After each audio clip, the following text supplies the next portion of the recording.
Ang mga tanda na mangyayari upang maalaman ng mga Kristiyano ang pagbabalik ni Kristo.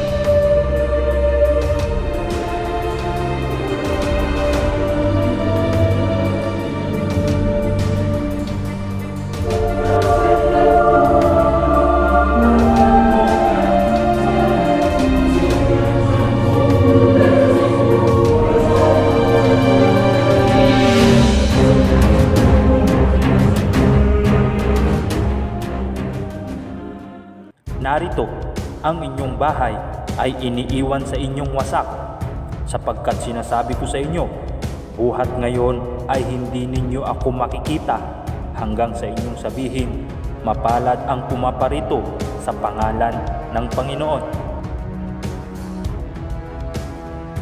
Noong narito sa lupa ang Panginoong Hesukristo, ay hinulaan niya na mawawasak ang Jerusalem, na ito ay nangyari ayon sa talata ng Mateo 24:1 hanggang 2. At lumabas si Jesus sa templo at payaon sa kanyang lakad, at nagsilapit sa kanya ang kanyang mga alagad upang sa kanya'y ipamalas ang mga gusali ng templo. Datapwat siya'y sumagot at sa kanila'y sinabi, hindi baga ninyo nakikita ang lahat ng mga bagay na ito? Katotohanang sinasabi ko sa inyo, dito'y walang maiiwang isang bato sa ibabaw ng ibang bato na hindi ibabagsak. Buwan ng Abril 70 CE, panahon ng Paskwa sa Jerusalem, kinubkob ng general na si Titus ang Jerusalem kasama si Tiberius Julius Alexander. Winasak nila ang syudad ng Jerusalem at kanilang sinunog. Sila ay mga hukbong Romano.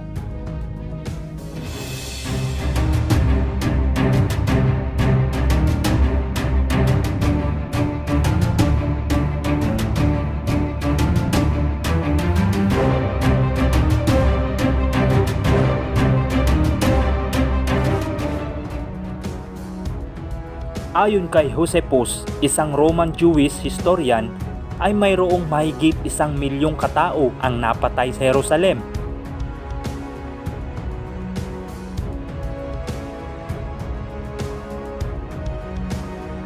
Sa panahon natin ngayon, sino ang makakapagsabi sa muling pagbabalik ng Panginoong Hesus dito sa lupa?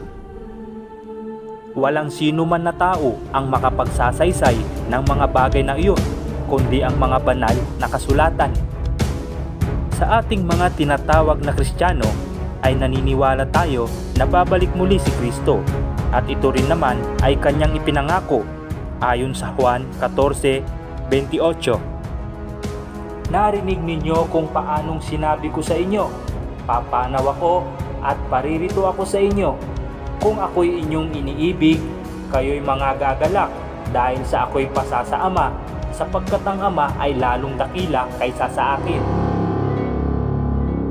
Magbabalik muli ang Panginoong Hesus dito sa lupa, at sinabi rin niya ito sa mga apostol na kanyang mga nakasama. Tinanong siya ng mga apostol kung kailan ito. At samantalang siya'y nakaupo sa bundok ng mga Olibo, ay nagsilapit sa kanya ng bukod ang mga alagad na nagsisipagsabi, sabihin mo sa amin kailan mangyayari ang mga bagay na ito, at ano ang magiging tanda ng iyong pagparito at katapusan ng sanglibutan? At sumagot si Jesus at sinabi sa kanila, mangag-ingat kayo na huwag kayong mailigaw ninuman, sapagkat marami ang magsisiparito sa aking pangalan na mangagsasabi, ako ang Kristo, at ililigaw ang marami. Faith. there have been men, many of them, who claim to be a new Messiah. And tonight we're going to meet three of them, including one in the faraway Philippines who has amassed a flock, he says, numbers in the millions. Ang Panginoong Hesus ay nagbigay ng mga tanda o senyales na malapit na siyang bumalik. Una rito, ayon sa talata, marami ang magsisiparito sa kanyang pangalan na magsasabing sila ang Kristo. At ito nga ay totoong nangyari sa ating panahon dahil maraming nagsasabing sila ang Kristo.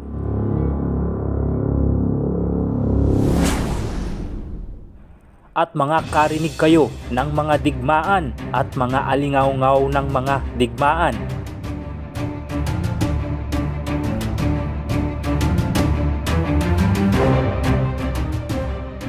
At magkakaroon ng malalakas na lindol.